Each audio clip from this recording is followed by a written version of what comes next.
Mwanazuoni mmoja anaitwa Hafidh ibn Ibrahim al-Manfuluti aliwahi kusema, moja ya mambo ambayo mtu anatakiwa ayatafute ndani ya Ramadhani au ayafanyie kazi ndani ya Ramadhani, huwa alqasdu, ni kuweka makusudio.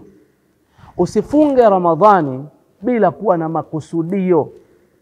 Nikisema makusudio, kwa Kiswahili makusudio huwa tunasema ni nia, lakini nia na makusudio ni vitu viwili tofauti. Kwa nini? Kwa sababu nia ni ile hali ya wewe kukusudia kufanya jambo ndani ya wakati husika. Kwa mfano, mtu akiwa na yuridu an yusalli an yuqima salah, mtu anataka asimamishe sala, hutakiwi wewe uweke nia ukiwa unachukua udhu, alafu baadaye uje uswali, usimame kwenye swala, uingie kwenye swala kwa nia ambayo ulichukua wakati unachukua udhu. Ukifanya hivyo, hii haiitwi nia, bali haya yanaitwa makusudio.